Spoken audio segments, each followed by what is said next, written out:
everybody. It's Allie, and welcome to our Y&R Chat for Sunday, July 19th, 2020. And the award for Outstanding Drama goes to Christian LeBlanc's gray hair.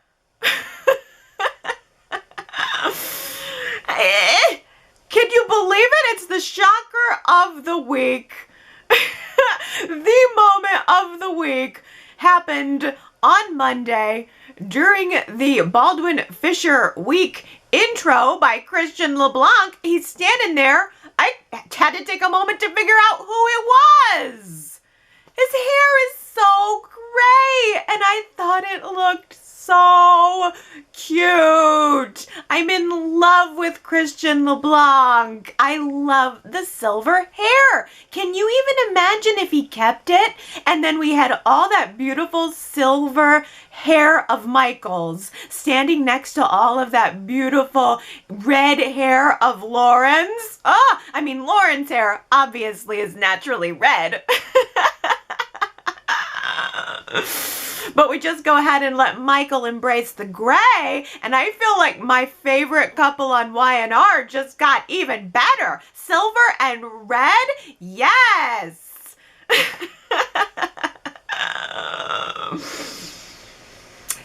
I am assuming that was Christian LeBlanc's quarantine hair, and he just couldn't get to the salon to get it dyed, and yet somehow it turned out great. Do you remember how bad his hair had gotten earlier this year? Maybe it was last year, but it seemed like every single week we were commenting on Michael's bad helmet hair. But then it got better. The tight cut got a little tighter. The style got a little less poofy. And now I feel like we've finally evolved into some really good looking non-helmet style silver hair for Michael. I feel that it's as if Michael's hair has finally come out of the closet. It's as if Christian LeBlanc's hair has finally come out of the closet as gray. Let's kick off Baldwin-Fisher Family Week with a poll. A brotherly battle royale.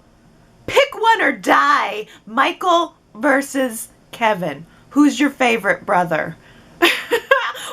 YRChat.com. There's lots of love to go around for both Michael and Kevin, but if you had to pick or die, I want to know which of these brothers is your favorite. I think you can guess how I'm gonna vote. You know I'm a big Michael fan.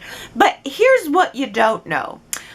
I am going to now tell you how Baldwin-Fisher Family Week should have gone down this week. I'm going to tell you what episodes Y&R should have picked for Baldwin-Fisher Family Week this past week. First of all, in perfect world, perfect universe, on Monday, we're starting out with Michael tunneling into Christine's apartment. We need to see the OG member of the Baldwin family, Michael Baldwin. We need to see him back in the day. And what are they hanging on to that episode for? Why have we not seen it? It is legendary. It's probably going to negatively inform my opinion of my beloved Michael, but I don't care. Show it. We need to see it. Monday, that's what I would have done. Tuesday, I would have aired the episode where we first learned that Kevin was Michael's brother, because the audience had known Michael for a long time, and Kevin had already been creeping around Genoa City for a few months, being his creepy criminal self. And then one day, Kevin just showed up in Michael's office, said, "Hello, brother, and that totally rocked the Y&R world. It rocked me back as a fan anyway. That would have been the episode to pick to introduce the brothers. Then, on Wednesday, Michael's dad. The ashram wedding. Yes, this was the perfect pick. I love it. That was the best episode of the week for me. Thursday, I think Y&R did a great job of picking Lauren, telling Michael that she was pregnant with Fenmore. There was all kinds of charm all over that episode. Plus, we saw Gloria and the Jabot face cream scandal. That was perfect. That gave us so much Baldwin-Fisher family dynamic right there. But then on Friday, honestly, even though I got a real kick out of the Christmas episode, I thought it was great, don't get me wrong, I would have ended Baldwin-Fisher week with Michael and Lauren's wedding. We saw the casino proposal during romance week, but we've still never seen Michael and Lauren's wedding. I think that would have been the best possible note to end the week on. So I guess I disagree with 3 out of the 5 choices. But they were all still good. Let's start with Monday. I think that in a way, the Monday episode where Kevin was begging for Michael's help after the Winters family was threatening to press charges against him, that was a good episode, but I feel of all the episodes, that was the least representative of the Baldwin-Fisher family. That episode was like the one and only time that Michael ever told Kevin no. It was the one and only time Michael ever declined bailing Kevin or anyone else out of the trouble that they've gotten themselves into. It's been, at this point, well over a decade of Michael just saying yes, yes, yes, always bailing everybody out of whatever illegal trouble they've gotten themselves in. So on Monday, to see Michael slamming the door in Kevin's face didn't feel very representative of the family. I guess Michael just draws the line at spreading STDs. Apparently that was where he wasn't gonna help Kevin out of this jam. What a bold storyline, really. I mean, I felt for the Winters family going through this. A few weeks ago, I think it was during Winters Family Week, we saw Neil trying to convince Lily that Kevin was not her boyfriend. He was not a good guy, that he was, in fact, a predator.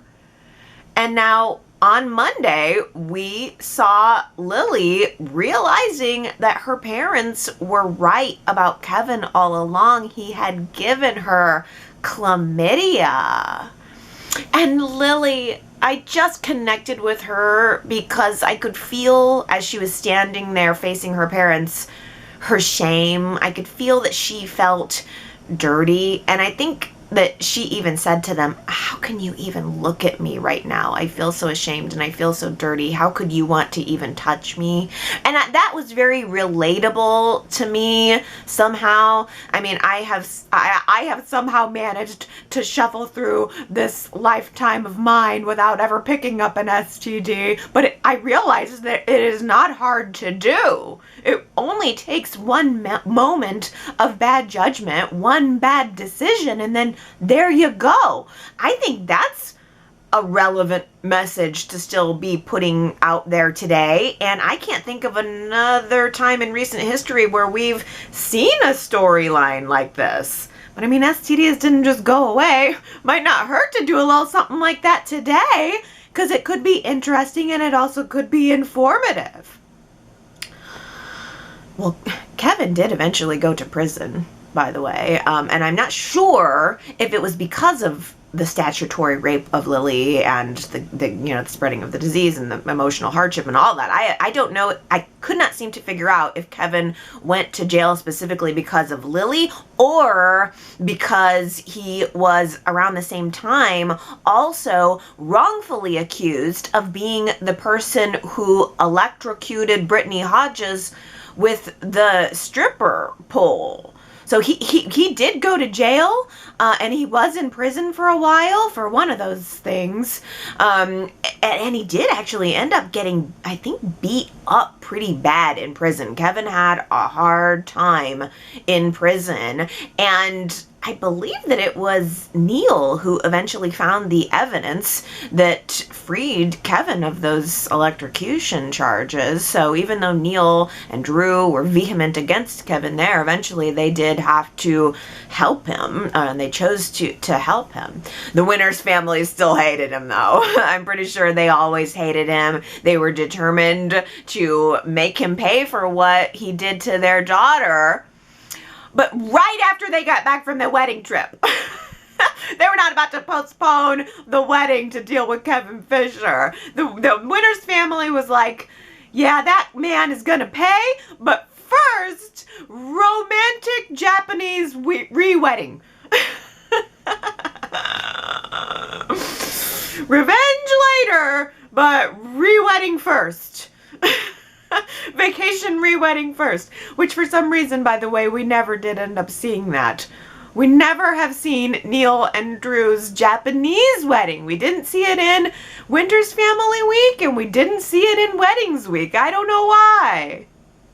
In that 2003 episode that we saw on Monday, we also had Nick having turned in Victor for commercial bribery. And Victor was just on the cusp of learning that Nick was the one who turned him into the feds.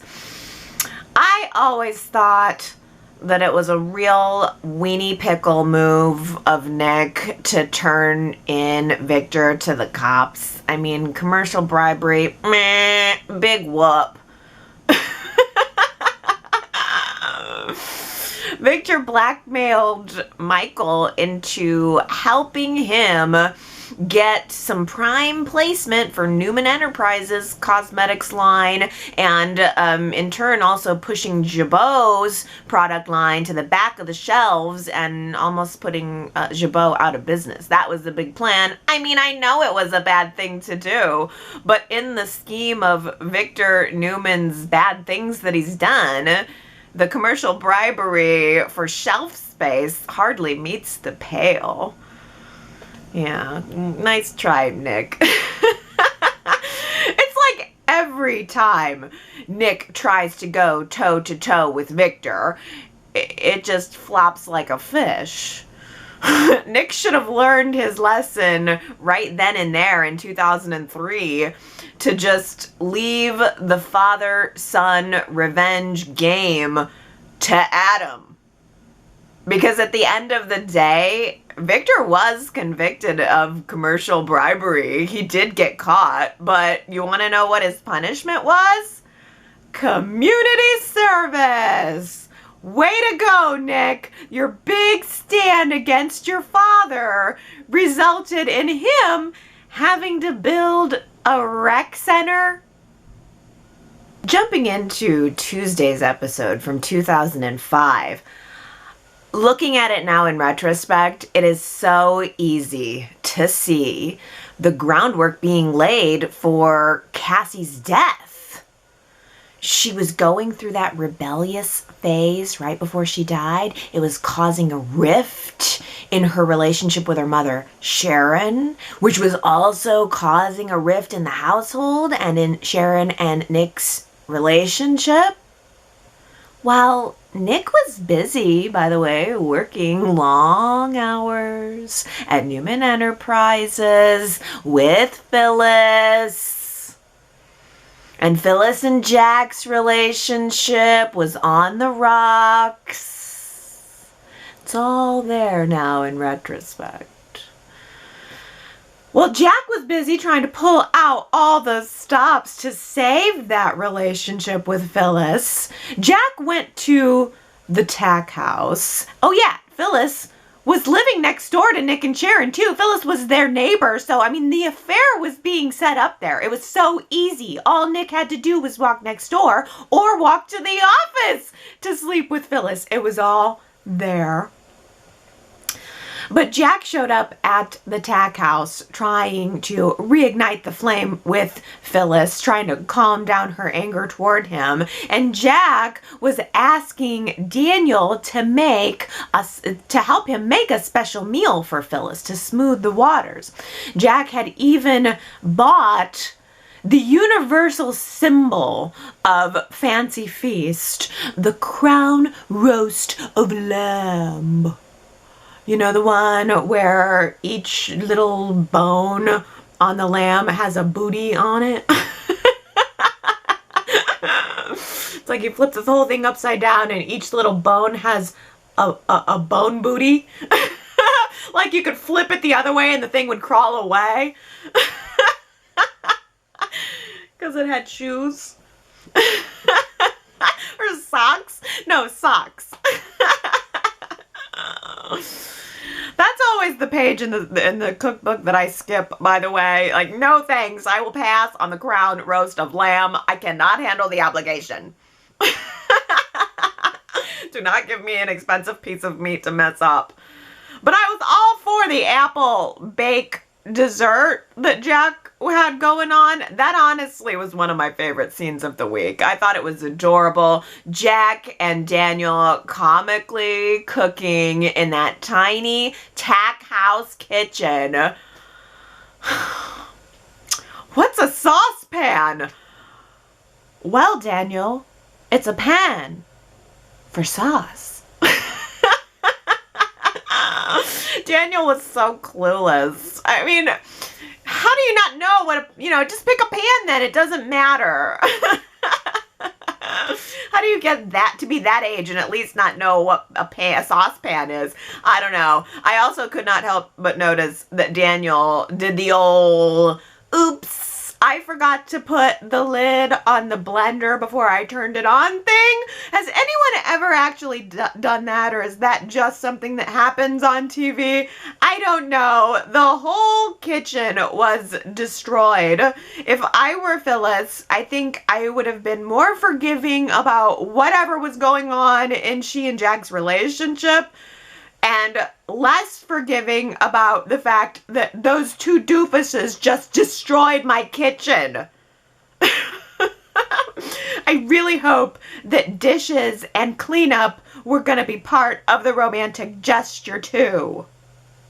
I cannot believe that Jack Abbott was too busy trying to win back Phyllis to get the juicy scoop from Ashley that Gloria was lying about the identity of her two kids. Can you even believe that Gloria paid two guys to pretend to be her sons?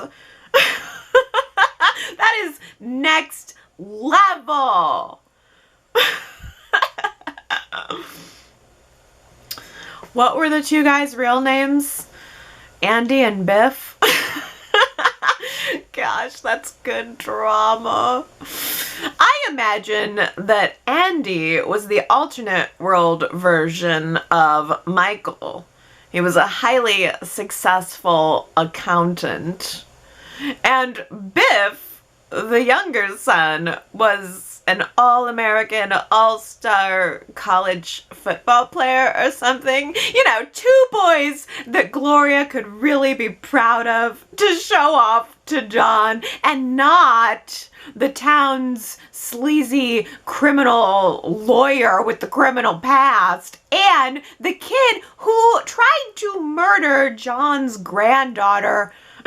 I mean, as much as I hate to say it, Gloria probably was right. That if John knew that Kevin was her son right from the jump, then he probably wouldn't have gotten involved with her. I believe that Gloria and John were already married in that 2005 episode.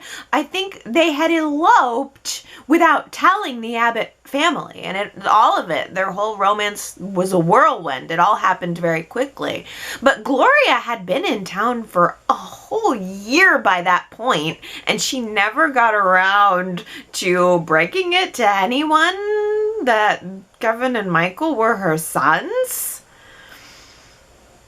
I did feel bad for her, though. I mean, it's hard not to. She was explaining the shame that she felt as a mother, that she was responsible for the fact that her kids ended up having these screwed up lives because they had a screwed up childhood with her and her abusive husband. So it's very understandable in retrospect, but I also do think that my current love and empathy for Gloria is more prominent in retrospect, because I do remember at the time that she was constantly lying and constantly scurrying around John, and it was pretty exhausting to keep up with her lies and her scurrying. And as a viewer, I don't think I connected with Gloria as much in those days, because there was always a lie. There was always a lie. I mean, in John's later years and in the time when especially when he was with Gloria, John's character always seemed to be just stumbling around in the background saying, "Will somebody please tell me what's going on?"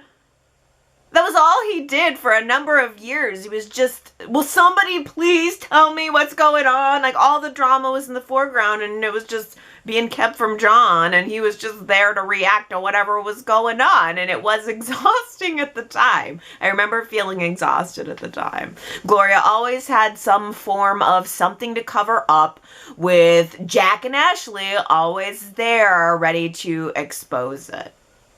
It really wasn't until, I don't know, I mean, I don't know, maybe the last decade, I don't know, the last several years where Y&R actually tried to make some effort to develop Gloria into a real 3D character. Maybe it was after John's death that they really started digging into her. I think that it took some time before they really committed to the Gloria character, and then they started to give her so much more color and so much more backstory, and also some opportunity for comedy. I mean, Gloria is very funny and very over the top and very boisterous now, and that makes her more lovable, whereas, you know, in the past she was a schemer. She was mostly just a schemer.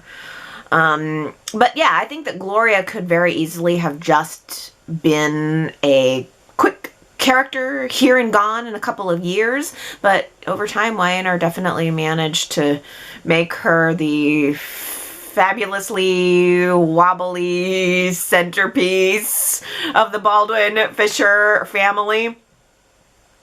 And then they got rid of her. And so the river flows. Ting. Seriously, of all the people in the world, can you believe that that guy is Michael Baldwin's dad? That guy with the cowrie shell beads and the long flowing robe, that's Michael's dad? Michael is nothing like either of his parents.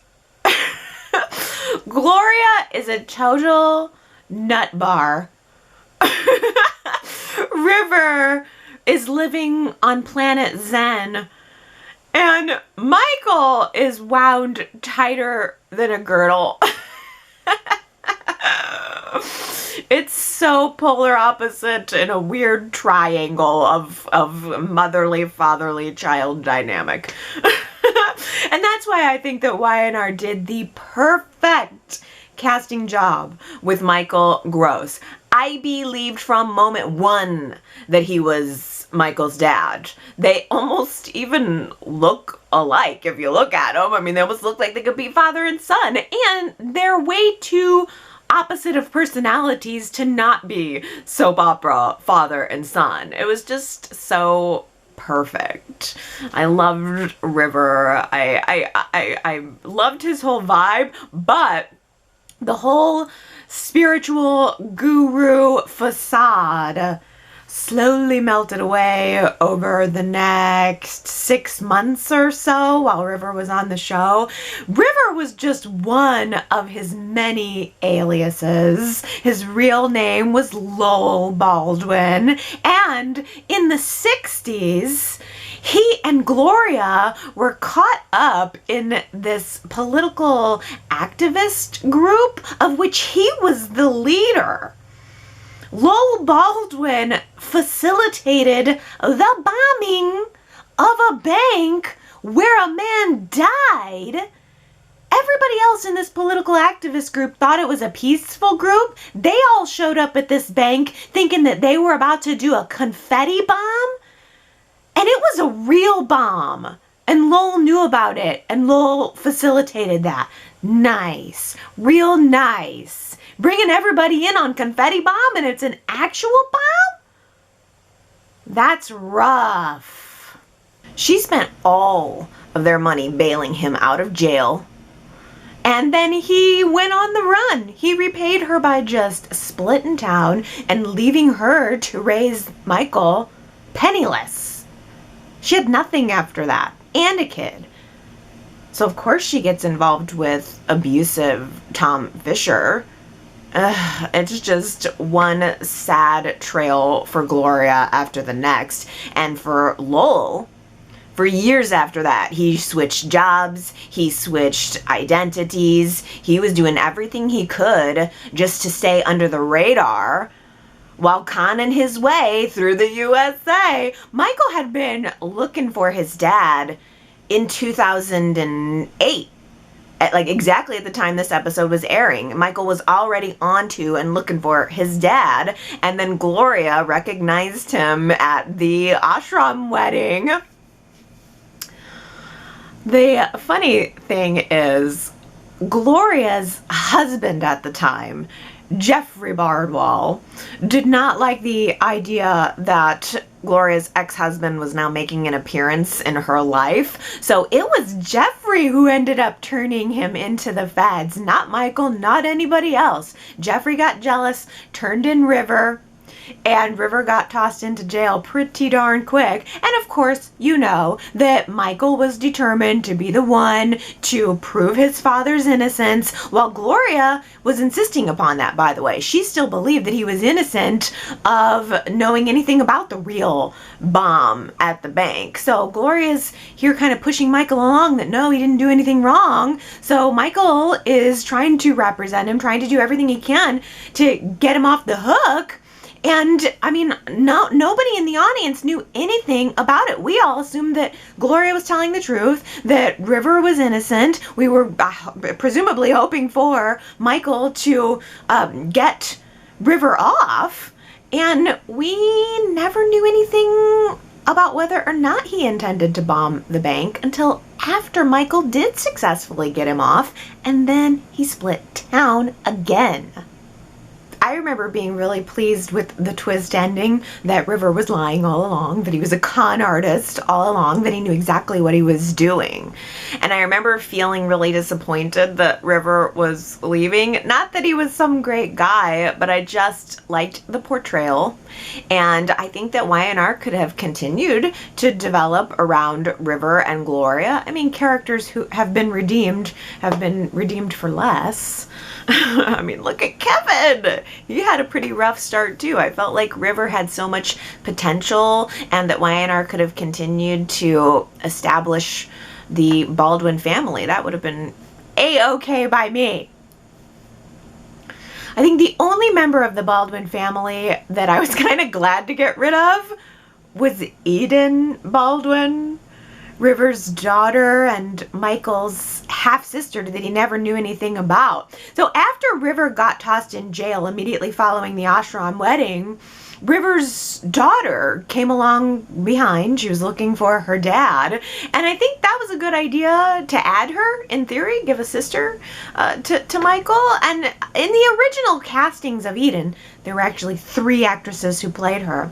The original actresses were a lot like Michael. They were had a personality type that was very snarky and sarcastic, and Eden even had a little romance going on with Noah. We heard a reference to that later in the week as Noah was talking to Nick. So, I mean, they did a lot with Eden, but I think they eventually felt the need to glow her up, make her a little more sexy, hook her up with Daniel even for a bit. I mean, who wouldn't want to hook up with Daniel? A man with all of those bracelets made him a natural fit for the girl who grew up in the ashram. Kevin and Jana were pretty understanding about the fact that their wedding and the celebration of this long, hard road that they traveled to be together, it all just turned into this very unhappy family reunion for Gloria and Michael and River. But I loved how they took it in stride.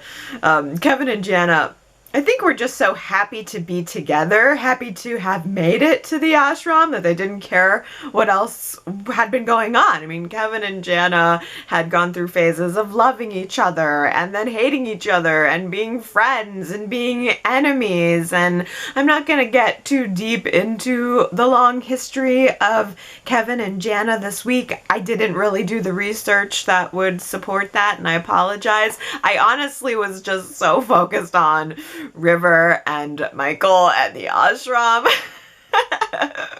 That's where all of my research time went this week. Because the ashram wedding set was amazing. Did you see all those pillows? Move over, sextet. We have an ashram now. Oh. Daniel and Colleen had no problem getting down on the ground with those pillows. And then Amber comes around the corner and sees them kissing. What a high school moment right there. Am I right? You're away on the class field trip and you walk around the corner and you see your ex-boyfriend smooching up with another girl by the school bus. I could watch Amber forever on Y&R or Bold and the Beautiful. She was a really fun addition to the cast. She was always a troublemaker, but in the funnest of ways. She had a lot in common with Kevin during that era. They were both troublemakers, but in the funnest of ways. And Amber also could never hold on to a man. She was always scrambling to hang on to a man, and she could never do it. In fact, Amber was the first gal to try to trick Kane into a marriage. Amber drugged Kane in Vegas and made him think took a bunch of pictures while he was drugged and made him think that they had gotten married. So Amber was the original lady at this whole game with Kane. Chloe's little stunt that we saw in the 2008 episode came later. Chloe knew she was pregnant, and then she drugged Kane and made him think that they had slept together and that the baby she was carrying was his. And all of this came down right after Kane, I think he was getting ready to, or he had just proposed to Lily. So Chloe's scam broke Lily and Kane up for a good amount of time. And then later, by the way, we had Juliet, who, she didn't exactly scam him, but there was some other, seems like there were some other circumstances at play there. And then she got him into bed and they had a baby. So I don't know, what is it about cocaine that makes women just want to like drug him or get him drunk so bad and then get him into bed. Or pretend to. I guess he's just that irresistible.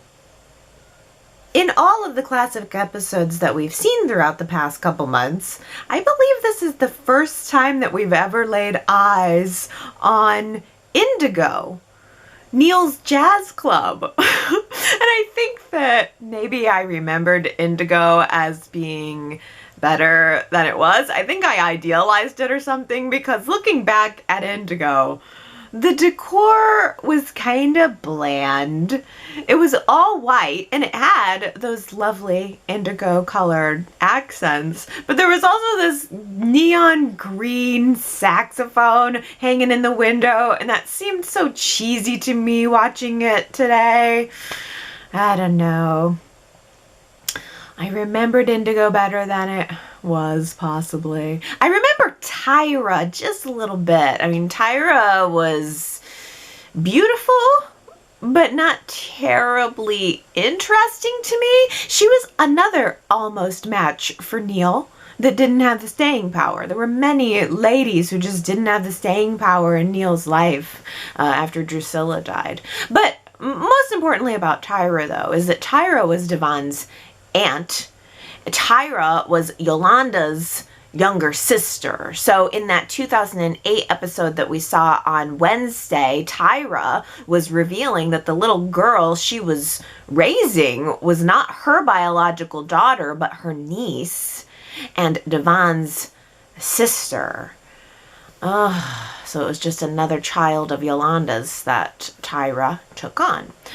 It just seems like Y&R had so many failed attempts to build story around the Winters family and to build story around Devon.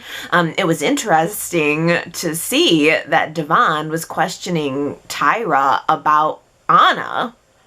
This was the original young actress playing Anna, and Devon was asking Tyra who her dad was, and Tyra was speculating that it was just some junkie that Yolanda had hooked up with, but little did we know that Anna's father would turn out years later to be world-famous superstar singer Jet Slade. How could we know that? And also that both Jet and Anna would come back into Devon's life later on down the road. And that Jet Slade's niece / private nurse would turn out to be Devon's future wife and mother of his children, Elena. Oh, sorry, did I get ahead of myself on that one? Yes, Michael, you can be pretty dense sometimes. Lauren was trying to tell Michael in a million different ways that she was pregnant with Fenmore. And that has got to be one of my all-time favorite baby reveals. I feel like those scenes were so funny and smart and tender and tearful. Michael was so wrapped up in his work and with his life as he knew it, not knowing that it was about to change, that he was totally unable to get the hint. Yeah, I giggled at the idea that Michael was so oblivious, yet he did manage to notice that Lauren had been looking extra good lately. Almost like she was glowing lately. And then when she did finally pin him down and tell him plainly that he was going to be a dad, his reaction had so much depth.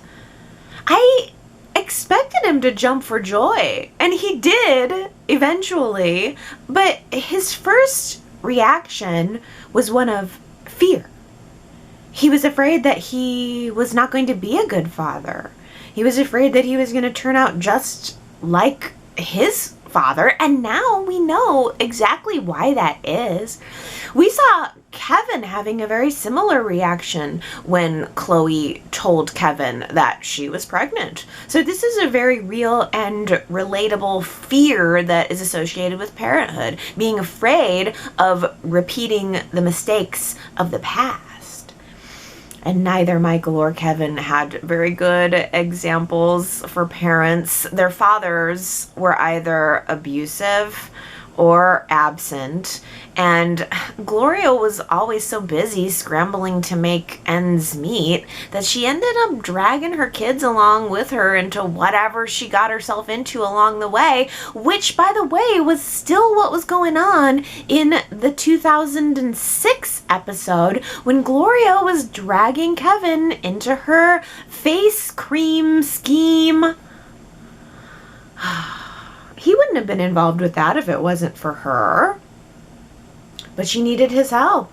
But mercifully, Gloria had decided to try to keep Michael out of it, out of the whole face cream scandal as much as she could. She didn't want to tell him the truth that she was behind it. And to be completely honest with you, I'm not entirely sure if Gloria was keeping Michael out of the loop about her crime, because she wanted to spare him from the burden of knowing what she had done, and that's what she said that she was doing. But I almost am kind of wondering if the reason Gloria didn't tell Michael what she'd done was because she wasn't 100% sure that he wouldn't turn her in. The Jabot tainted face cream scandal of 06 is such a legendary story in my mind. John had gone to prison for killing Kevin's father, Gloria's ex-husband, terrible Tom Fisher, and John would be dead within about a month of that 2006 episode airing. Gloria was staying at the house while John was in prison, of course. She was desperately trying to establish her rightful place in the Abbott family, while Jack and Ashley were trying to get her out of there. They wanted her out of the picture at every twist and turn at any cost. In fact, this was right around the time that John had a stroke while he was in prison, and Jack had manipulated John into signing a new will that left Gloria out of it. But Gloria didn't know that. And Gloria wanted to prove that she could be an asset to the Abbotts and to Jabot. So she cooked up this scheme to poison one of Jabot's important brand new products, a face cream. And she was going to poison it right before the new product was going to be rolled out to the public, because her plan was to take a sample of the poisoned cream for herself and to be the first to discover that it was harmful. And then in Gloria's mind, everyone would give her a pat on the back for saving Jabot from a nightmare, but instead she created a nightmare. She did go through with the plan. She did get a chemical burn. You could see it in the episode. She had a burn on her forehead that her hair was kind of covering a little bit. But that wasn't the problem. The problem was Gloria, for some reason, tainted more than one jar, and Jack somehow got a hold of the leftovers, and he sent them out as samples to a few key customers and also to Abby, and they all got burned. They all got this chemical burn, and there was a situation where one woman got burned so bad that she died from animalistic, anthropomorphic, anaphylactic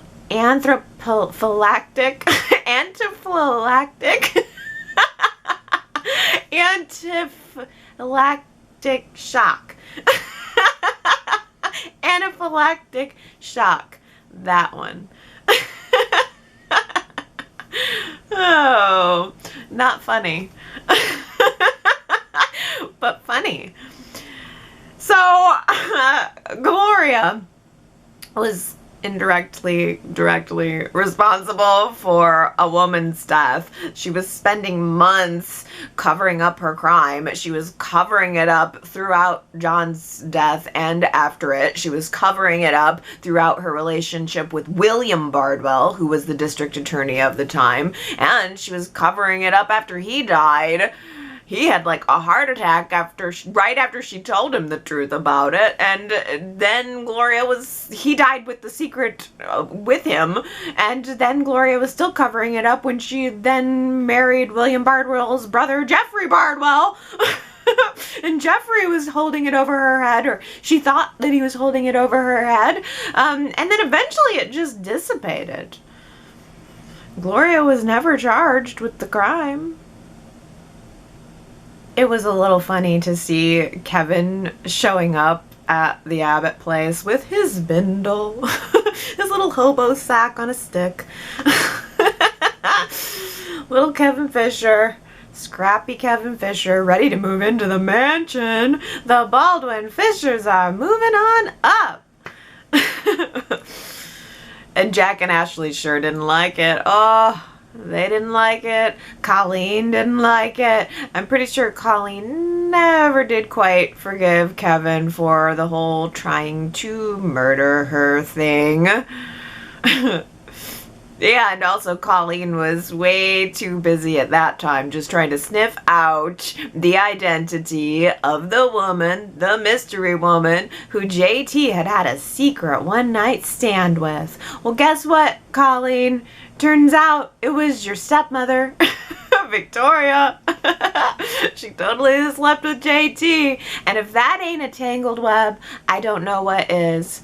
Victoria had a one-night stand with JT while she was with Brad. Yeah, it was kind of Brad's daughter's boyfriend. Ouch. But there's a lot of gray area. People are on again, off again a lot. I mean, Brad had backed away from Sharon by that point because Nick and Sharon were trying to repair their marriage after Cassie's death and after the Fick affair. I mean, what a real life story right there. Husband has an affair with the woman he works with. The wife finds out about it and then wants the husband to fire the other woman. I mean, how many times has that happened throughout history? So many. I mean, that's the exact move right there. The wife wants the lying, cheating other woman gone, but then she chooses to forgive the lying, cheating husband. I felt sorry for Sharon there. I did, because I know that she was traumatized from the betrayal, that her husband would sleep with another woman while they were mourning the death of their daughter. But I still felt sorry for Phyllis too. I mean, why should Phyllis be the one to give up everything? Why should Phyllis be the one to accept the full punishment for what she and Nick had done together? That period of time was so impossibly heart-wrenching. Because even if Phyllis had accepted Sharon's punishment, and even if Phyllis would have stepped away from MVP forever, Phyllis still couldn't step away from the fact that she was pregnant with Nick's child, pregnant with Summer, and they all just didn't know it yet. The Baldwin-Fisher family Christmas scenes are a great example of a well-written script. Everyone in those scenes was excellent, and they had excellent material to work with. There were so many funny lines and so many funny moments. Gloria popping up out of the box like she was a pinup girl to surprise her sons for Christmas, and the hair. That hair! It was so large. It was so large and so outrageous. I don't know. Gloria's eyes were pretty large and pretty outrageous at a lot of points during those scenes too. She was viciously unhappy to learn that Kevin was back together with Chloe. And this was before we knew Bella's paternity. It could have either been Kevin or it could have been Billy. Turned out to be Kevin. But there was some span of time where we didn't know who Bella's father was. And Gloria was so unhappy about it. She was so unhappy with her own life. So it turns out she called Jeffrey Bardwell a leathery gas bag, I believe. She said something to the effect of, I left that leathery gas bag in a French racetrack. I mean, come on, like nobody other than Gloria with that big hair and those big eyes could possibly even say a line like that, but it was perfect for her. And then there was Michael and Lauren. They were kind of not so quietly snarking in the background, offering up plenty of booze to keep the party going, just like pouring a whole bottle of booze into the punch just to keep things on the up and up. Just to keep things tolerable, just to get through. I mean, those are the moments that make the Baldwin-Fisher family great, because I think that they're almost closer to reality, maybe my reality, than a lot of the other families on the show. I mean, I feel like the Baldwin-Fishers are representing the dysfunctional families across the globe. Which I suspect is somehow the majority of families across the globe. I mean, take the Newman family, for example. All of their wealth and all of their power, and they are a mess. But they're not always a relatable mess. Like, sometimes the problems that they find themselves with are not as down to earth as the Baldwin-Fishers. I mean, do you really think that Michael and Kevy-Wevy are doting upon their children the way that the Newmans dote on Faith? It really just made me mad all over again to see Nick and Sharon giving Faith the choice of where she wanted to live. Are you kidding me? Really? That kid doesn't need more say. That kid doesn't need more control. Faith needed both of her parents to be parents for just a minute. Instead of sending her off to Grandma and Grandpa's house to make cookies and brush the ponies. Sometimes it is absolutely uncanny the way that after over 25 years of watching this show, every day, every episode for 25 years, I am in lockstep with it. Because last week I asked you guys if you would be interested in watching Y&R's first episodes from 1973. 86% of you said yes, and guess what? Guess what we are going to see on Monday? The first 2 episodes of Y&R! I'm dying. I am dying.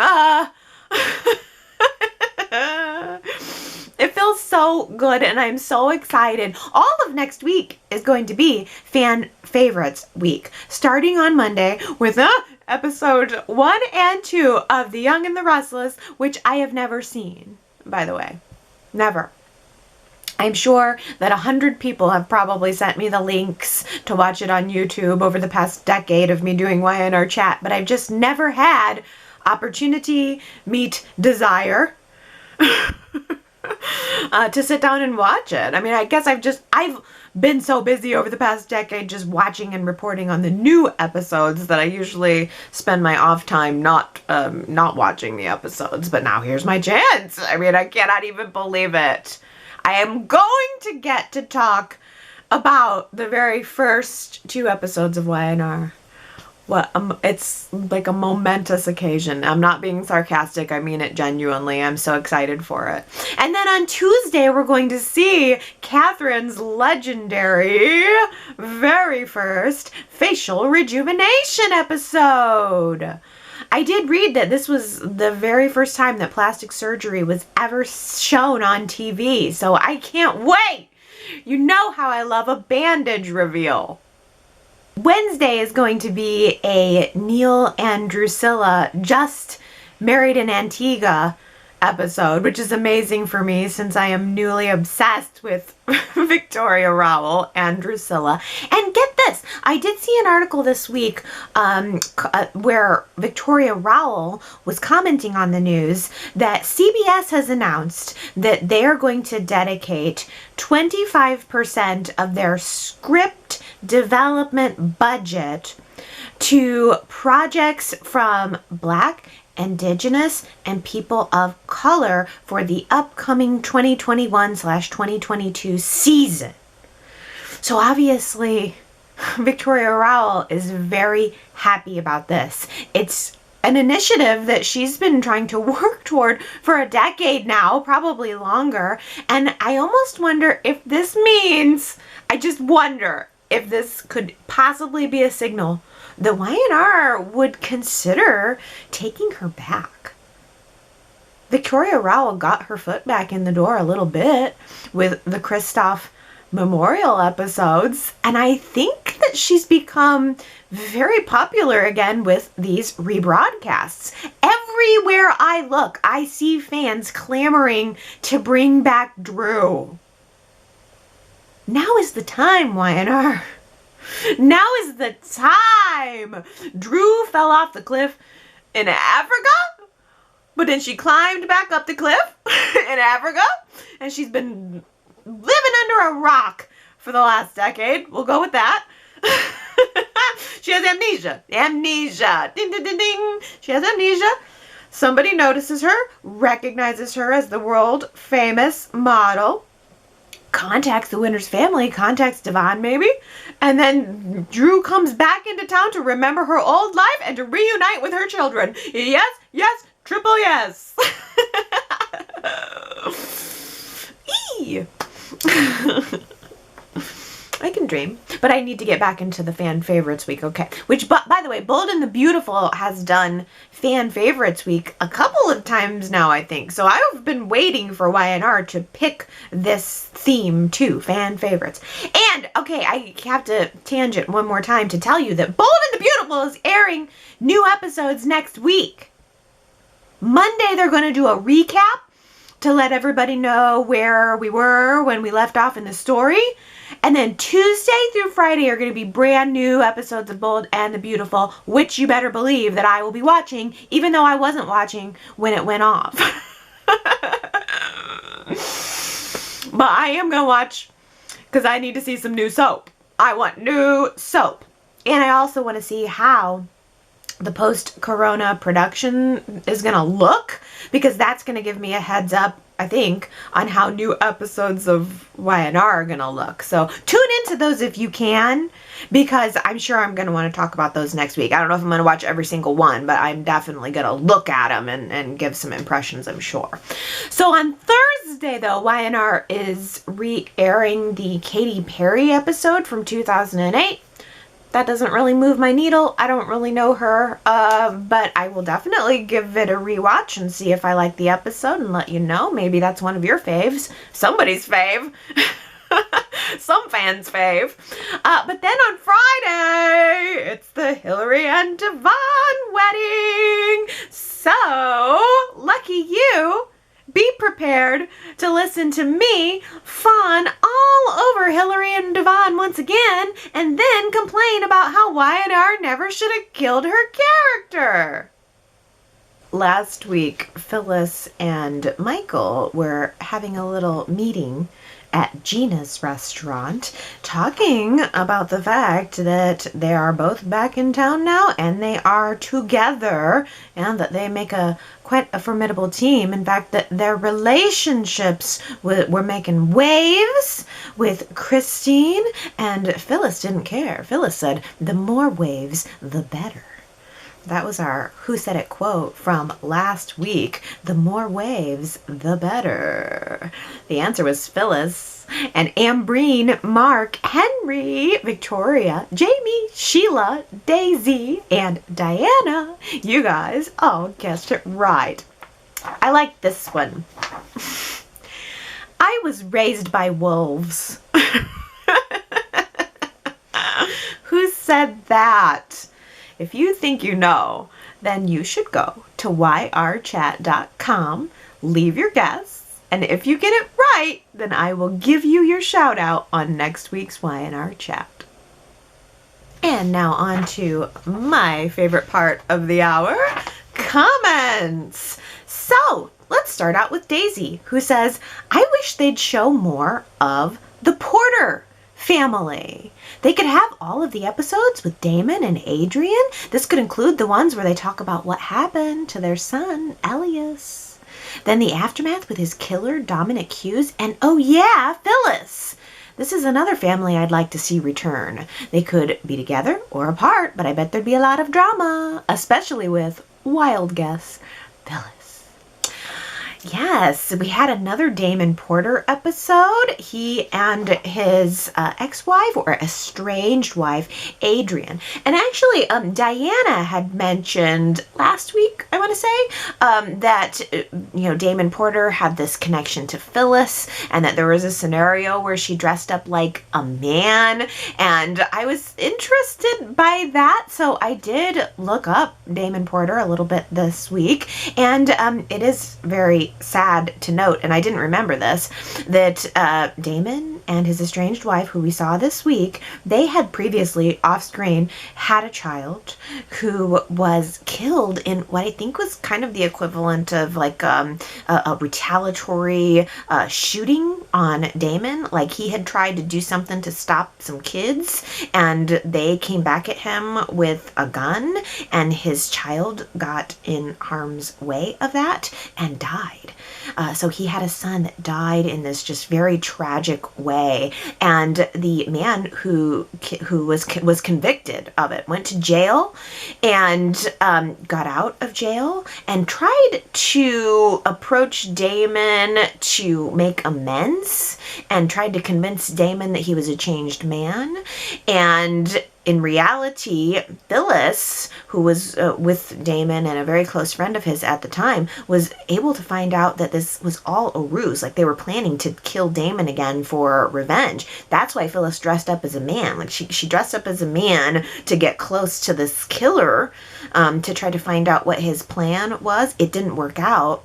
And in fact, there was this epic showdown in like a hotel room or something where Damon came in with a huge samurai sword, I guess, to try to end it and kill this guy, but he didn't.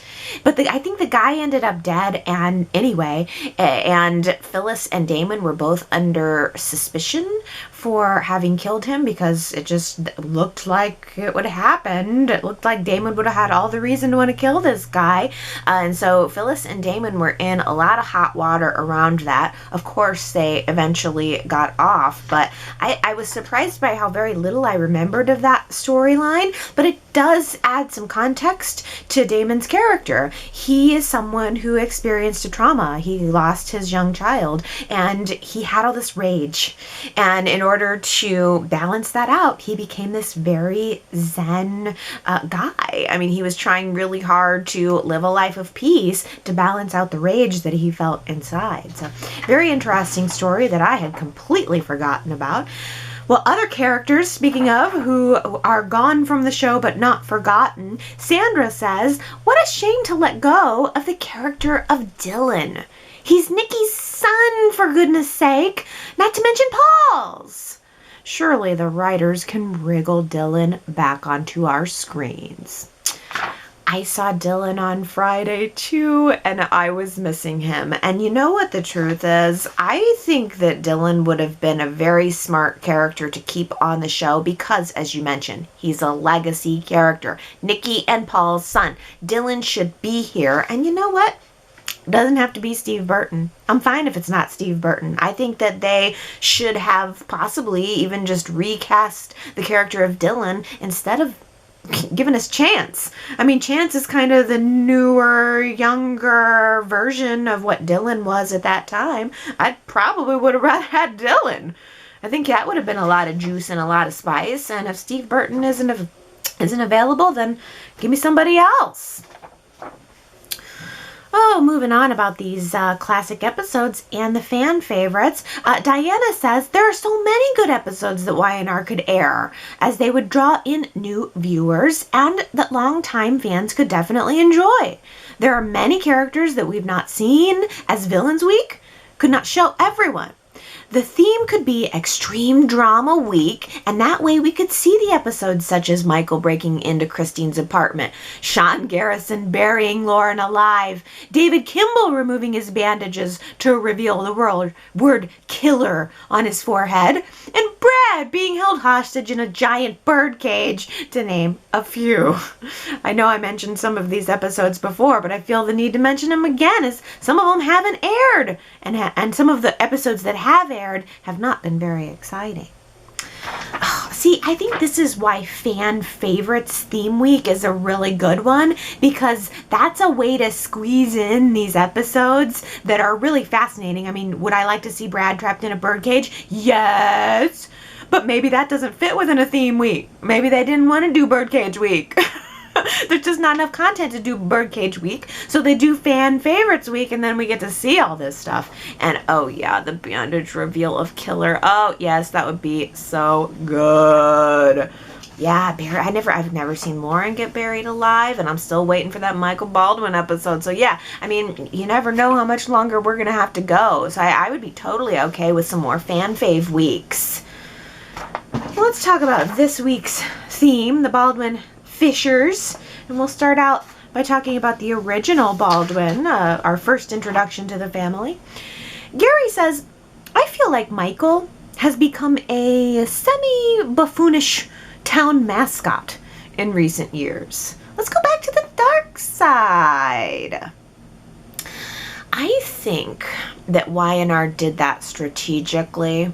I think that Y&R is choosing to mostly rely on Christian LeBlanc's comedic skills as a way to give him some material for Michael without giving the character a whole lot of story. Because every time Michael's on the screen, he is very over the top, and I was thinking he's almost playing this this stereotypical dad role in a way. He's just angry about everything in a funny way, you know.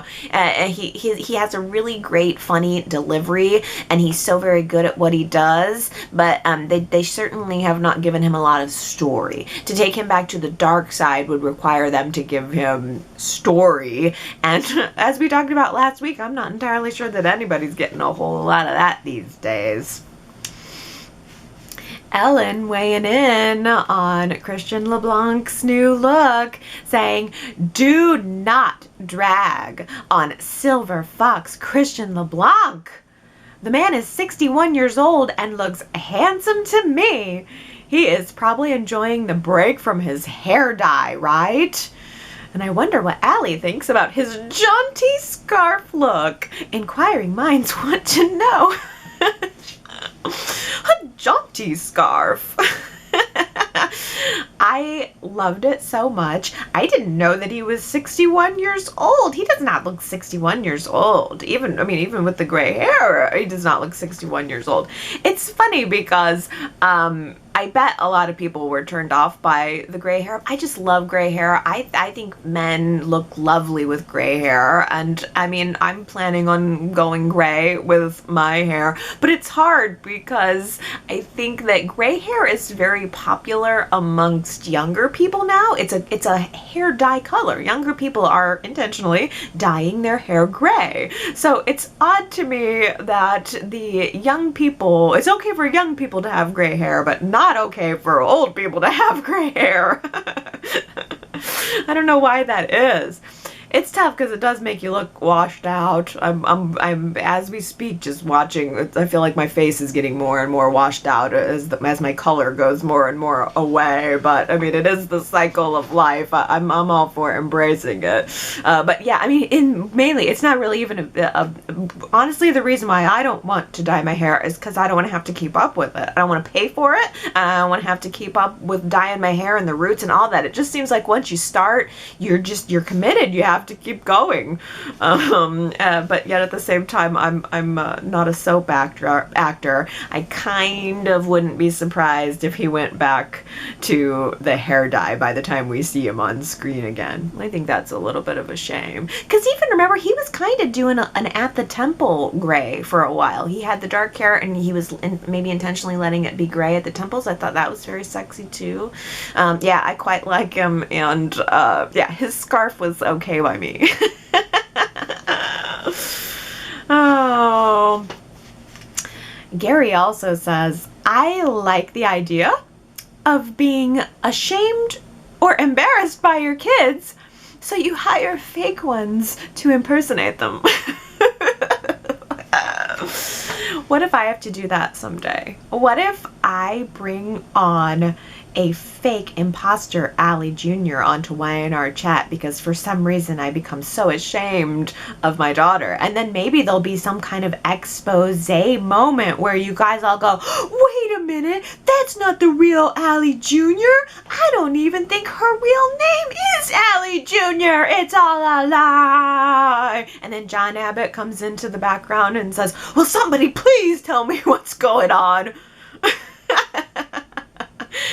Oh, the moment where I let Y&R play in the background for my first part of the day. At 11 a.m., TV's on, Y&R's playing, and I had the realization and the memory that Gloria had hired 2 actors to play her sons. And oh, if you could have seen me standing in my kitchen gagging, I was stomping my feet, I was hitting my hands on the counter. I was like, this is so great. I don't know if I thought it was so great at the time, but oh, it was so great this week. I do love Gloria. I don't feel like I loved her as much at the time, but I do love Gloria. Superplex says, Gloria is afflicted by a constant sense of guilt. Every one of her attempts to strike back at her enemies blows up in her face. I gotta pause there because Superplex, I think that is part of the reason why I like Gloria so much, and it's part of the reason why I like Phyllis so much. I like these perpetual underdog characters. I like these people that just keep blazing through. They are like phoenixes that come up out of the ashes, and yeah, they're gonna get knocked down, but darn it, they keep rising up. More from Superplex on Gloria. Gloria is a handful. I think, though, it's not unreasonable to examine her motives from her point of view. This is a woman whose life history has given her nothing other than a sense of insecurity, resignation, and despair. She feels she has to fight vigorously for every inch of progress she has ever accomplished in her life, that her back is against the wall and she can count on only a few allies to come to her aid. As we've seen, that perception is not too far from reality. The great thing is that Gloria has not given up hope. She still rises up every morning with the optimistic view that today is the day she finally slays the dragons and grasps the brass ring that has long eluded her. In the final analysis, Gloria is really a romantic at heart. Oh, what a good summary of Gloria from Gloria's perspective. I don't know why I'm thinking of this now, but a lot of what you're saying about Gloria, I really feel also applies to Phyllis. She is someone who just keeps getting knocked down, just keeps trying. And felt so bad for Phyllis during the episode where Sharon was trying to make Phyllis give up everything that she'd earned. It's very similar to what you're talking about here. It's like, there's not a whole lot of people that Phyllis has been able to count on in her life, and this was the thing that she created. This was going to be her future, and she was damn well not going to let Sharon or anybody else try to take that from her. And I think Gloria is the same, and that's why she fought so hard against the Abbotts. I think that's why it made a compelling story. Jack and Ashley had all of this advantage, all of this wealth, everything was given to them, and they were so determined to rob Gloria of trying to, be someone who bettered herself or who made her situation better. It's like they were John's spoiled rich brats, and of a certain age, and they were still just trying to stop Gloria from from at least making her life better, or they saw her as an enemy immediately. And whereas, I think it's a good argument to make that she is a fighter.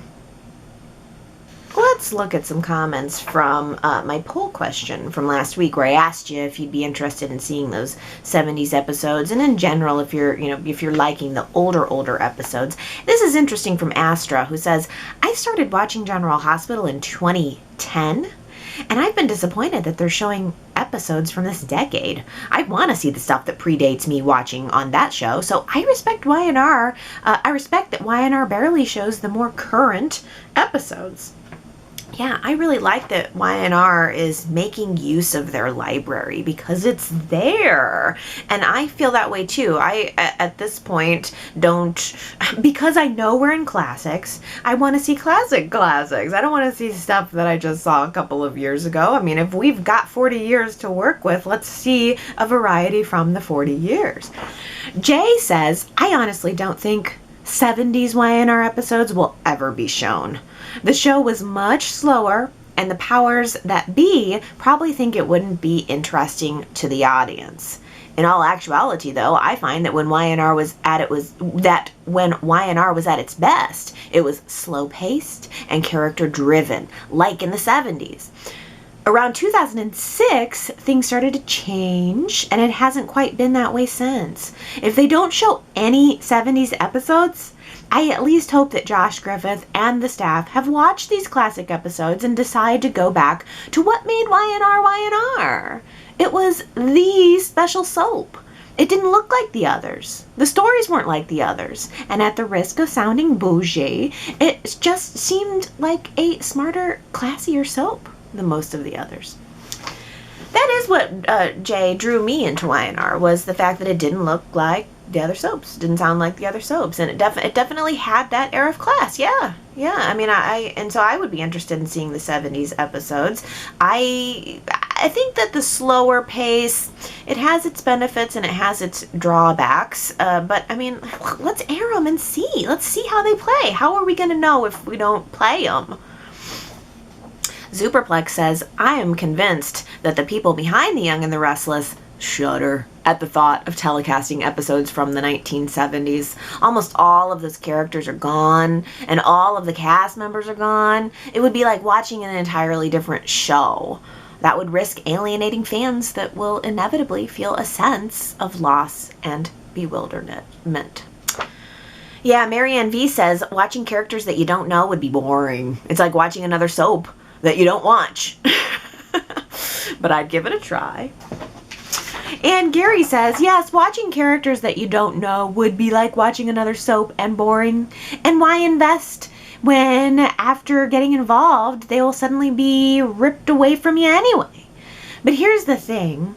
If Y&R rolled from their very first Dark Ages episode, you could nevertheless still be able to follow it and become intrigued, because as an audience member, you wouldn't be walking into the middle of a story already in the telling, but at its very start, where the writers have the responsibility of engaging you in the introduction of their characters in such a way as you quickly come to care about them. That is, you haven't arrived at a party everyone else has been enjoying all night. We would all be watching and learning from the very same perspective. On the first day the show aired in 1973, the goal of Y&R was to grab you with something of interest so that you might tune in the next day. And here we are, some 45 plus years later. Yeah, that's the point. I mean, if they were to air it from beginning and stick with it, like, let's say, I mean, if this goes on too much longer and we don't get any new episodes, they could start it at the beginning and just air until the new ones come back, and then we at least would all be on the same page. But something being old is not a turnoff to me. I think something being old is a turnoff to a lot of people. It's very surprising. I like old things. I like antiques. I'm kind of into that. So maybe that's just a personality thing. But I think the others are right who have speculated that just the fact that it is old and it is different would be a turnoff to a lot of younger viewers. And I think CBS is probably trying very hard not to turn anyone off. I think they want to try to keep as much of their viewership as they possibly can, to try to recoup as much loss as they can. This has been an extraordinary circumstance, and I think they're going to do everything they can to try to mitigate it. Oh, wow. Leslie says, my guess is that the new shutdown announced in California is going to apply to our soap, sadly. One thing I did see, though, Leslie, online was that Eric Braeden had tweeted about this. He had made a comment about this, and apparently Y&R is doing the majority of their shooting outside. And he also said he has absolutely no contact with anyone from makeup or wardrobe or hair. So I think it sounds like they're keeping it pretty minimal in terms of the amount of people. And also if they're filming outside, that probably does make quite a difference. And also, I mean, if you think about it, the any government rules that are coming down about this probably do apply mostly to indoor capacities. So it's actually extremely smart of Y&R to say, all right, well, let's do it outside. There's no rules on the outside, so let's do it outside. I think that's absolutely fascinating, and what a brilliant move if that's the move. And I'm excited to see what they do come up with. I haven't heard anything about production shutting back down. It makes sense that it would, but I don't know. I haven't heard that they've stopped. But Ellen says Bold and the Beautiful had 2 episodes saved from before the shutdown to give them a little cushion, but not much. It still seems like a very quick turnaround, and now things are shutting down in California again, so who knows? I guess we shouldn't get our hopes up. Okay, so Bold and the Beautiful. So that means that the episodes, if that's true, then the episodes that Bold and the Beautiful will air on Tuesday and Wednesday will have been filmed pre-coronavirus, and then Thursday and Friday would come after. So, ooh, maybe that's even more reason to tune in to really be able to see the difference. I wonder if Y&R also had some episodes in the can, because the one thing I do remember about where we were when we last had new episodes is I remember it seemed almost a serendipitous ending. It almost did seem, there was something with Adam and Victor and Nikki, and I don't remember what. Maybe the Cliff's death thing or something. There was I remember Gary called it artful, and we were ending on an artful note, and I thought, oh, that is so true. It almost seemed like it was planned. Well, maybe it wasn't planned. Maybe they just said, oh, actually, wait a minute, this is a good place to stop. We'll stop here. We maybe have a couple more episodes that we could have aired and didn't. That's what I think. So it's very possible that what Bold and the Beautiful is doing there is what Y&R will do there too. Sandra says, Allie, I wonder, what do you think? Allie, I was wondering, do you think that Y&R should air the last 2 weeks of episodes shown before their hiatus as a refresher for the viewers of what's going on? Or should Y&R literally start where they left off? Oh, huh. Okay, well, Sandra also says General Hospital is re-airing the last month of episodes shown prior to their hiatus. It's a good idea. It will remind the viewers of the most recent storylines, and I wonder if Y&R will follow suit. Ooh, okay. Okay, because first of all, I have to say I don't remember where we were. I absolutely don't remember where we were. So I need a refresher. Yes, yes, yes. But I kind of like the way that The Bold and the Beautiful is doing it. They're just doing 1 day of refresher. 1 day, get back on board. Because honestly, if it was 2 weeks, Sandra, of re-airing the last new episodes, I think I'd be disappointed. Because I would have already Y&R chatted about those episodes. I'd probably have to end up taking a Y&R chat vacation, because I'm not going to do it all over again. You might have to not hear from me for those 2 weeks. And honestly, General Hospital is re-airing the last month. The last month of their new episodes? No. If Y&R forced me to rewatch the last month of the new episodes, yeah, I think that would kill me.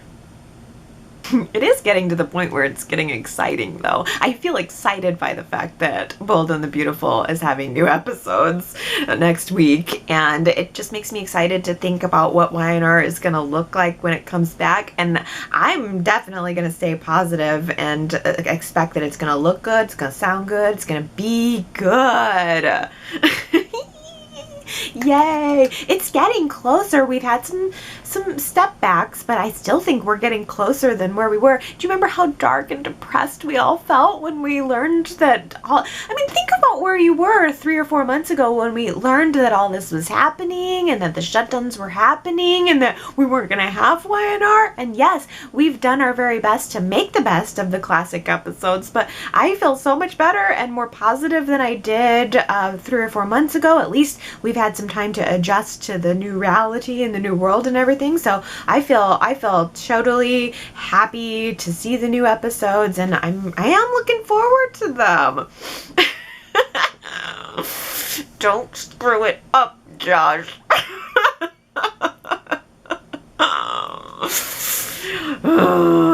I'll just end on that note. Don't screw it up, Josh Griffith.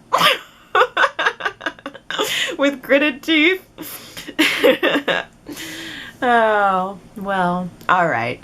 That does it for me for the week. But you can definitely go to yrchat.com. It's always there, rain or shine. Leave your comments. See all the photo caps and all the good stuff there, the games. It's always good seeing all the many different names and pictures there that represent you guys and chatting about the show, whether it's new or not. Okay, everybody, I love ya. I hope you have a really good rest of your week, and I will see you next Sunday. Bye.